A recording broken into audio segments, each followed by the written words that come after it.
Hi, welcome today. Today's WISTEC training.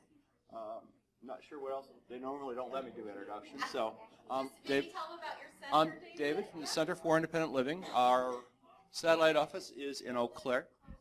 Oh, okay. I don't want to feel like I'm eating the microphone. Sometimes I get too loud. But yes, I'm from the Center for Independent Living, Menominee, and our satellite office is in Eau Claire, and we're hosting this today. Some of our other SIL staff is here as well, and I know quite a few other faces from the other independent living centers. Yep. So do we want to do introductions, yep, or does everybody know each other? No, I think it's on. I'm just not talking loud enough. Sometimes I'm not aware of how loud I'm talking because of my own hearing loss. So yeah, David, that's fine. All right, so if we want to just pick tables and go around do introductions, we'll start. Why not? Here. Yeah, you want to pass it around? That'd be great. So here. I'm Calvin Richtig, the Assistive Technology Specialist at Options for Independent Living in Green Bay. Allison Wendell, I'm an IL coordinator for Options for Independent Living in Appleton. Nicole Ravens, I'm an IL coordinator at ILR in La Crosse. My name is Nikki, and I'm an independent living specialist in the office in Richland Center. Hi, my name is Madison, and I'm an employment specialist with Employment Resources, also known as ERI, in the La Crosse area.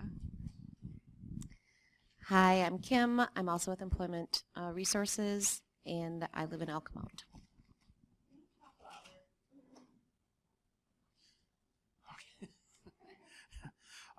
Kurt Can with the Division of Voc Rehab here in Eau Claire.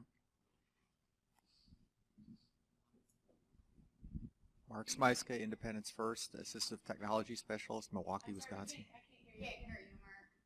Hello? There it is. Mark Smyska, Independence First, Milwaukee, and Assistive Technology Specialist. Hi, I'm Ashley Walker. I'm a WISTEC council member, and I also work for TMG. And we are accepting WISTEC members on the council. If anyone's interested, come and find one of us. Thank you. Hi, I'm Catherine Scott. I'm with IRIS TMG, IRIS Consultant Agency, and I'm also an assistive technology professional. Hi, I'm Sadie Nelson. I work at Independent Living Resources, and I'm an IL coordinator in the La Crosse office. I'm Jennifer Kinjadal. I work in our Sparta office for ILR. I'm an IL specialist.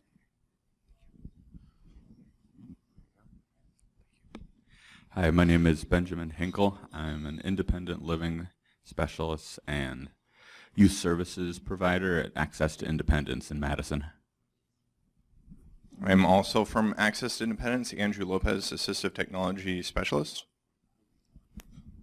I am Ashley Beal. I'm with Access to Independence as well, and I'm the Youth Services Coordinator. Tyler Wilcox. I work at Society's Assets in Racine. Independent Living Coordinator and Benefits Specialist. I'm Tammy Jandrowski with Society's Assets in the Kenosha area, Independent Living Coordinator. Hi, I'm Linda Vogelman from Society Assets, Assistant Director of Independent Living, and I work out of the Racine office. John Nedendurst, North Country Independent Living out of Superior, Assistive Technology and Benefits Specialist. Angie Brenna, Center for Independent Living. Carrie Ann Nelson, Center for Independent Living. In fact, our whole table is here, and I'm in ILS. I'm Ashley Lean, Center for Independent Living, and I'm an independent living specialist. Amanda Miller, Center for Independent Living in Western Wisconsin. I'm the independent living coordinator.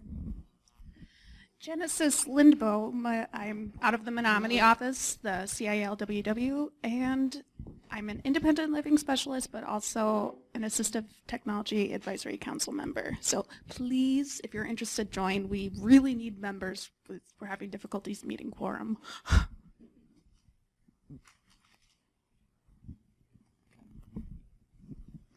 Hi, my name is Brian Peters, a Community Access Policy Specialist from Independence First in Milwaukee.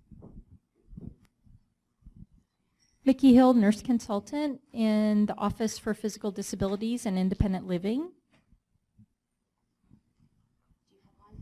Nancy Sleevey, I'm not sure who I am. I don't belong to anybody. We're disability advocates. I work with my son, who will be here because he's at a meeting. So. Eric Riskus, Mid-State Independent Living Choices, specializing in AT. Sandy Walkish, Mid-State Independent Living, and I'm an IL consultant. Tiffany from Mid-State Independent Living Choices, and I'm also an IL consultant.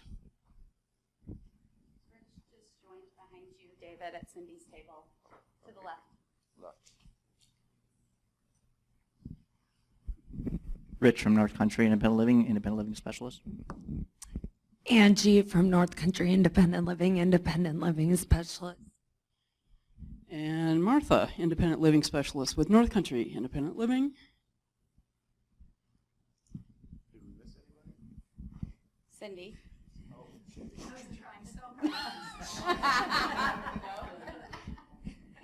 Cindy Piekler, Independence First. Thank you, everyone. My name is Lisa Sobchak, and I'm the supervisor for the Office for Physical Disabilities and Independent Living. I also administer the WISTEC program, so I make sure you guys get your money to do your work. So thank you all for being here today. Yes. No, thank you guys. And again, plug for the AT Council. We do need a couple of provider and consumer members. We just finished our state plan for AT, and that's our 3-year plan. And now the work kind of begins, so we can definitely use some bodies on the council. We have a lot of work ahead of us, but it's really exciting. One of the things we had up earlier, and that's on your folders, is the new logo that the council designed.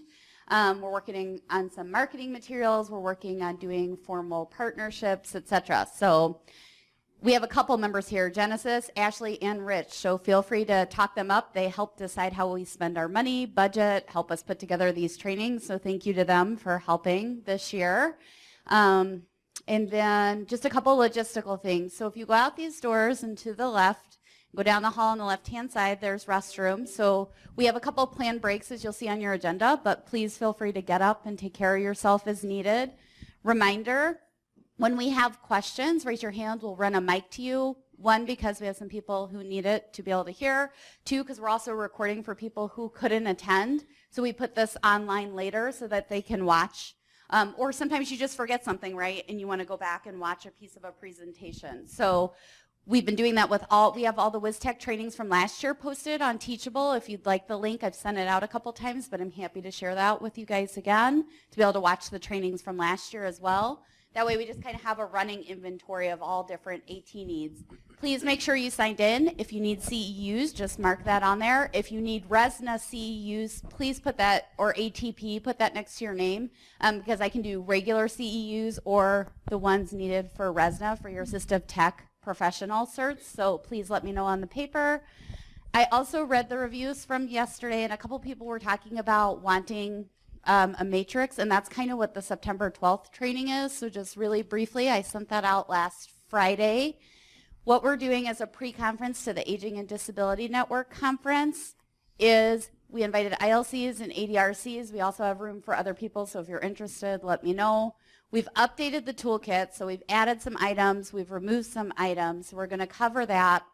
But I've also been working with Department of Public Instruction and DVR to put together a funding matrix, an AT services matrix that talks about what funding sources are available to fund what pieces of AT for what disability types, with what age groups. It's called an AIR table, so it's kind of slick and you can filter it. So we'll share that link around after the training, but we're also hoping to get it on paper that you guys could carry it with you to appointments, those types of things. We are working, the next phase of it is to add Iris and Family Care, but since they're in the process of implementing so many changes right now, it was kind of hard to get all their changes and what they will and won't fund on this round of this, since we needed it by September 12th. So that's going to be like phase 2 of the matrix, but at least it gives us a starting point of all the different offices, what they fund, who you go to, etc.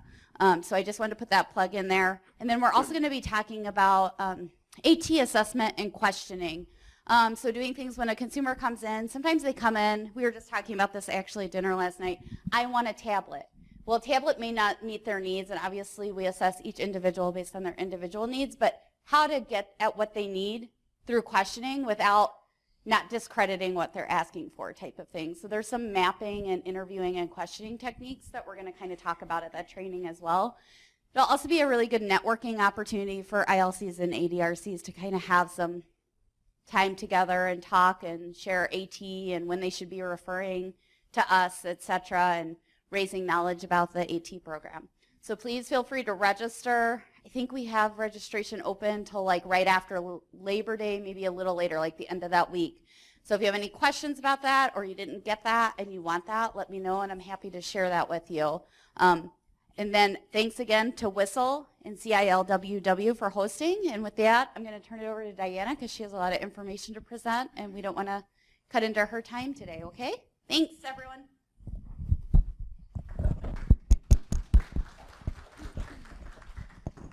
Good morning, everyone. It was great to have the introduction so I know who's in the room today.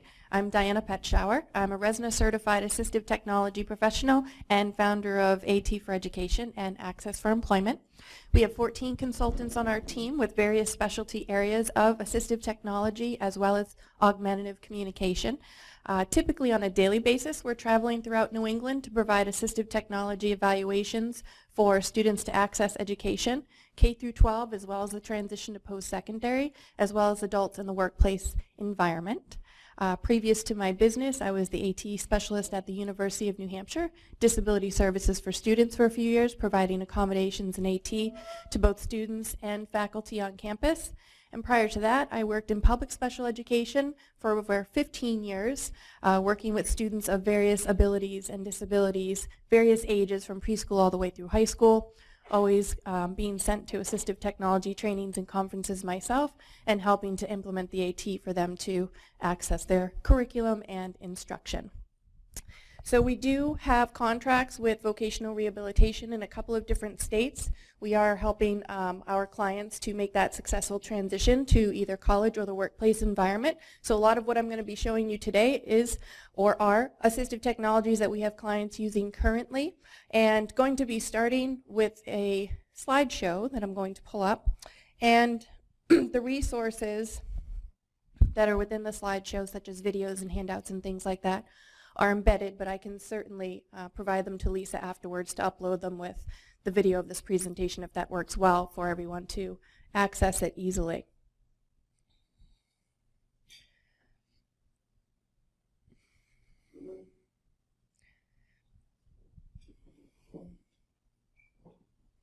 Go. So this is a link to the presentation if you do prefer to follow along. This is a bit.ly link. Can make that a little bit larger if you need me to, or feel free if you have smartphones with you today to take a picture of it or write it down real quick.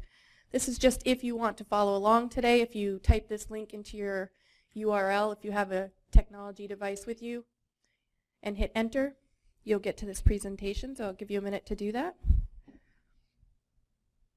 It is case sensitive. You do need the backslash. Again, feel free to take a photo if you have a phone or a tablet. So the uppercase A and T's do need to be uppercase when you hit enter.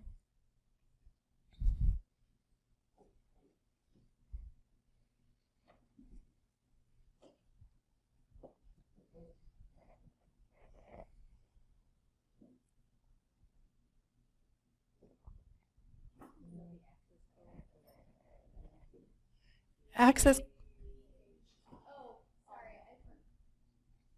I'm going to get the access code to the internet if you need it. The access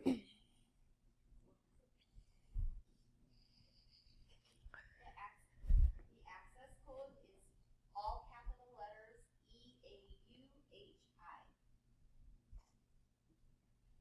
EAUHI. EAUHI, all uppercase for the internet. So what I'm going to start talking about today are the iOS accessibility features. I did bring 2 additional iPads If any of you have an iPhone at your table, please take it out if you'd like to follow along with me. I do have 2 additional iPads if anybody would like to have one to follow along with. I have 2 up here. Nobody? If you change your mind, please feel free to just come up and grab one. So oftentimes we have clients coming to us with either a smartphone, whether it's iPhone, Android, and typically they don't realize some of the built-in accessibility features that exist on the devices that they already have. We do another training called What's in Your Pocket, and oftentimes we're showing a lot of our clients middle school, high school, college age, and those transitioning to the workplace that don't even realize some of the accessibility features that are already in the devices that they have, that are free without adding anything to them right out of the box.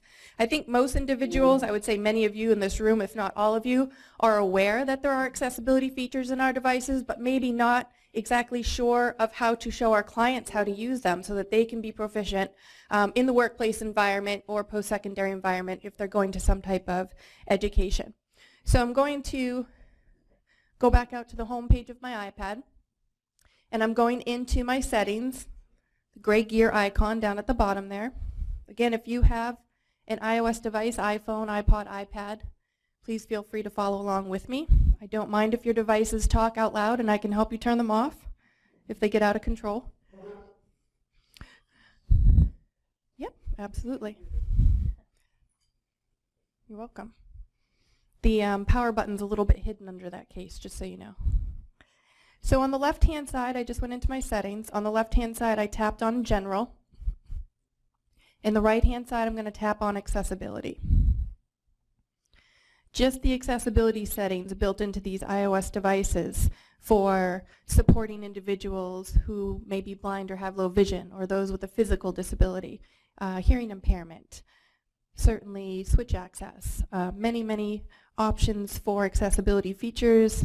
If we go in depth to all of them, that could be an all-day training. It's not going to do that, but I do want to just provide a quick overview of some of the most significantly used accessibility features.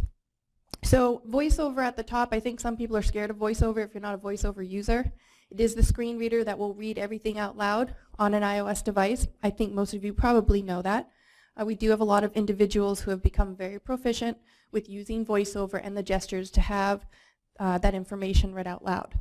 But oftentimes what I find a lot of teenagers especially that come to us, if they're still in high school, out of high school, and transitioning, a lot of them don't seem to realize that there's another way to have text read out loud to them on the internet, in their text messages, in their communications and emails, and that it doesn't have to read everything out loud. They can choose when they want to have something read out loud. And so that's the speech option, just a few further down. When you tap on speech, this is turned off by default, which is why sometimes they don't discover it. If they don't go into their settings, they don't know that they can turn this on, and it does have to be turned on if they want to use it. And then it's always running in the background. So you can turn on speak selection and speak screen, highlight content. If you are following along with me, I'm at the updated iOS 11.4 I believe it is. So if you happen to be following along and you're at a lower iOS, your accessibility features are still there but may look slightly different than mine. So you can turn on highlight content, which means it's going to highlight the content you want it to highlight while it's reading out loud. This can be really supportive for any of our learners with a cognitive disability, those who may still be struggling with literacy and needing to improve their fluency or comprehension. Having the words highlighted as it reads out loud can be very supportive. You can choose words, sentences, or both. And you can also choose how it's going to be highlighted. Some choose underline, some choose a background color, and you can change what that color is. You can have a specific color for the word and the sentence, so they can be contrasting. So the word can be yellow, for example, and the sentence color can be blue, or they can change that. Once you've turned on speak selection, you can also change the speaking rate, faster or slower, depending on the content, and you can change the voice. Now this is another thing that oftentimes users don't realize in their phone. It starts off with that Siri voice that they choose, and perhaps that may be too robotic for them. So you can change the voice if you tap on English or any of the other languages, if you have clients who speak a language other than English. We do highly recommend downloading Ava and Alex. They are both free. They do take up more space, but they're both free. And they're higher quality, more natural sounding voices. They also read correctly based on context. Alex especially, his sense of humor, Alex actually pauses to take a breath in between speaking. That's how smart this voice is. And he knows the difference between statistics, addresses, math problems. So very smart voices that have been added. So you can see I have Ava chosen. And again, iOS devices are very smart in regards to if you do have clients who speak another language, whether it's primary or secondary, if they happen to need translation and go to a website that's written in another language, the iOS devices automatically speak it in that other language, even if it's a language written in symbols. And you don't have to do anything. Pronunciations. So sometimes, even with a synthesized voice, meaning it's not a human voice, it's text-to-speech being read out loud, sometimes it mispronounces something, and we have learners who are very sensitive to that, or clients that are very sensitive to that. It needs to be read correctly in order for them to understand. So you can change the pronunciation. You simply hit the plus, and you can type the phrase or the word that it's saying incorrectly, and then the substitution. You can even speak the substitution. A colleague that presents with me often, Luis Perez, I still can't say his name with the accent that it deserves, but he says it into that because he uses text-to-speech often. He's legally blind, and it kept calling him Luis Perez, and he couldn't stand that. So he spoke it in, and now each time the screen reader reads for him, it reads it correctly. So you can see the reasons why we may need that. Again, you can change the languages and so forth, and once you change that pronunciation, it remembers it each time it gets to that word. So now we've turned it on. How do you use it? Anywhere you are, if you're on the internet and you need to have this website read out loud, if you're in email, text messages, oftentimes our clients need to have those read out loud in order to understand. Two methods of doing that now that we have turned that on. You can press and hold on the screen, move the bookmarks to select the text, and now you see the third option says speak. From consultation to implementation, demonstrations and loans. Sounds a little muffled, but I think that's just the sound system in here. And then the second method is a two-finger swipe down from the top of the screen. And then you get this toolbar. You can move the toolbar, just tapping and dragging. Dock it to the side, pull it out as you need it. You can pause it, rewind, fast forward, slow it down, speed it up right from this toolbar. Again, you can pull this up over documents. Most of you know that the Microsoft Office Word app is free on the iPad. Google Docs, any document that they have read out loud that they pull up that they need to have read can be read with this built-in speech that's built into their devices. Now, Android phones also have TalkBack and other methods of having text-to-speech. So if you have a client that's not using iOS, certainly these accessibility features also exist in the Android devices. One of the other ones I like to show are Zoom and Magnifier. Now, we know that our individuals who may be low vision, have low vision, or have a visual impairment, typically when they go to a website and they can't see, they can do the reverse pinch. We all love to do that. The reverse pinch on the screen on our devices makes it nice for everyone when we can't see and we need the text a little bit larger. But if we go into our settings, if I tried to reverse pinch on this screen because it's too small, I can't do that. In particular apps and particular web pages on these devices, we can't do the reverse pinch. But we still need that magnification. We need that zoom. So that additional zoom underneath VoiceOver does exactly that, no matter where they are on their phone or their iPad. When you turn zoom on, you'll see right underneath it shows you double tap with 3 fingers. So there's always typically a specific gesture that they're going to use, and I'm going to demonstrate that for you. Part of your handout within the presentation, there is a link to a website, a YouTube website that my colleague Luis Perez that I spoke of created. And he demonstrates every single accessibility feature that I'm showing you, and the ones that I'm not going to have time to show you, in iOS 11, step by step, and they're captioned. So that link is in there for you to go back to later, so that you can even use those as reference videos for your clients to be able to use these features also. Now when you turn on Zoom, see further below the Zoom region, I have window zoom chosen. You can also do full screen, which I'll show you afterwards. And you can change the maximum zoom level to begin with. Again, you can change that on the fly also. And I'm going to show you without the controller on first. So you see it says double tap with 3 fingers. So any 3 fingers, any 3 points of contact, 1, 2 on the screen, but all 3 need to touch or it's going to be a different gesture. 3 fingers, 1, 2. And now you see I have this nice magnification window.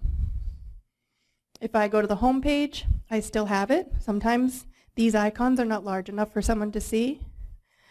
Again, if I'm on a website, text message, email, I can pull up this additional zoom. Now I tap on this little tab at the bottom of the square there, that little tab that I was moving the window with, and I have all these options. I can increase or decrease the zoom right from within the window. I can choose a filter, including inverted. I'm sure many of you who work with individuals who have low vision work with individuals who need that high contrast, that inverted color.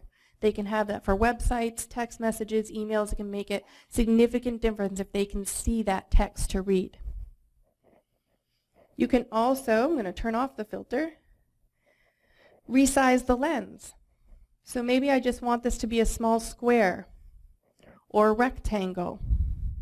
I can choose the size of this window, and this is going to make a difference in a couple of the apps that I particularly show you. When we open the app and the tools on the app are too tiny for someone to see, and they use this extra window over the tools in order to be able to use that particular app. 3-finger double tap makes that disappear. 3-finger double tap, it's back. So anywhere I'm using the iPhone, the iPad, I can use this additional zoom as long as it's turned on in my settings. And then it's just the gesture that I need to do. Magnifier. Magnifier is excellent if they want to use their device itself to magnify something on the go, whether it's a receipt, maybe a bottle or an item in the grocery store, a menu, a pamphlet. They need to magnify that immediately and be able to see it, and also choose a high contrast if they want to for that document. Again, this is built in, but you have to turn it on. When you turn on Magnifier, it's another gesture. You hit your home button, 1, 2, 3. Now these are all of the features that I have checked off to be on my accessibility shortcut. That means when I hit my home button on my device, 1, 2, 3, I can choose to turn something on or off. I don't have to go back into my settings to do it. The third one there is Magnifier. So now my iPad itself is magnifying with the camera.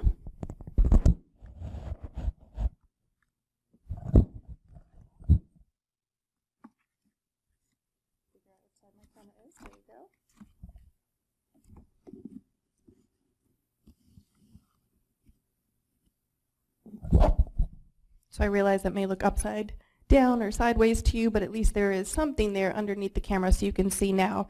I can choose to zoom in.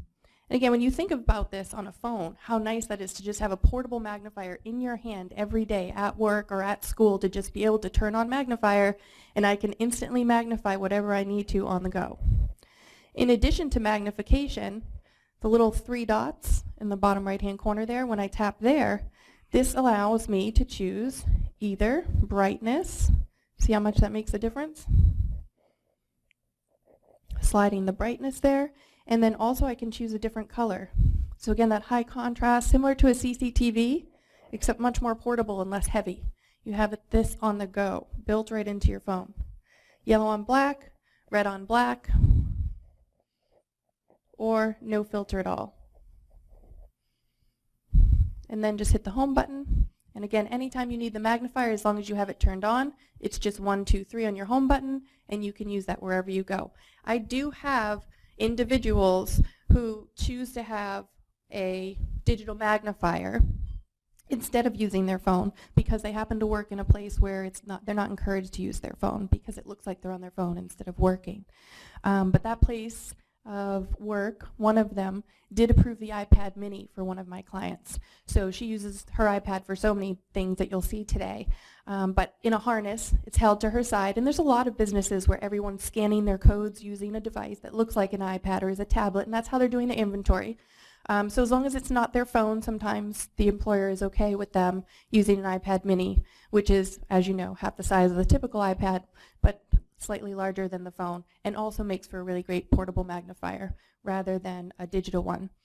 We're thinking about things that they already have sometimes if we're not going to get approved for that digital magnifier, if it's going to be too costly for them, if they can't get funding, if it's built right into their device, that's a really great option.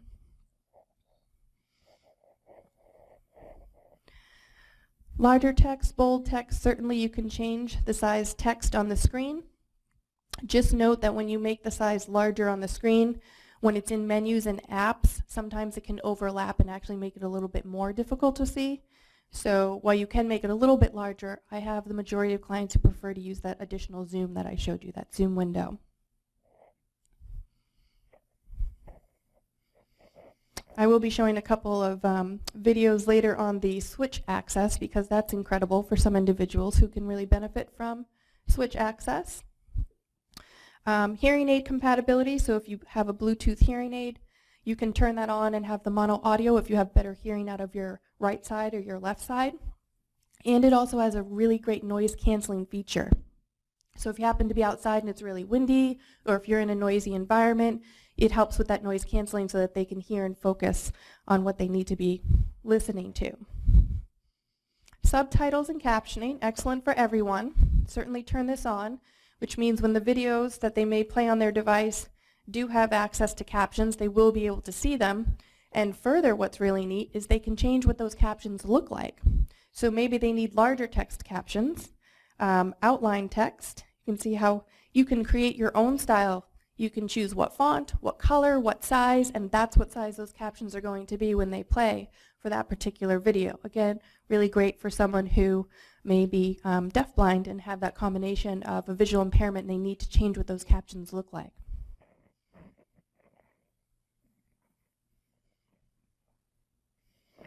Guided access, also really nice when you're trying to point out the benefit of using a device like an iPhone or an iPad mini in the workplace environment or in the educational environment, because sometimes they're really worried, well, they're going to be texting or they're going to be on their phone or doing something inappropriate, and guided access can prevent them from doing that, as well as the restrictions that are built into these devices. So once you point that out, that you can use the restrictions so that they can be blocked from things like FaceTime or Facebook or email or anything that you want them to be blocked from, you can specifically set that up in restrictions, and guided access requires a passcode for them to get out of what you want them to be focused on or using. So those things are built right into these devices as well. So I'm on general, and in the restrictions outside of the accessibility features, you can see if you enable restrictions, it will prompt you to put in a passcode, typically 4 to 6 digits. Once you put in that passcode, remember it, write it down, put it in your cloud storage, take a picture of it on your phone, don't forget that passcode. Apple will unlock it, but it's a pain. But you can see once you have the passcode in, these are all the things that you can turn off. And you can set it for a specific duration of time. If they're at work from 8 to 5 and that's when you don't want them distracted, it will turn off after that time. Same with guided access. You put it on for 5 minutes, 5 hours. So anything that you may think would be distracting for them, this is also really great because this is where you can block explicit content.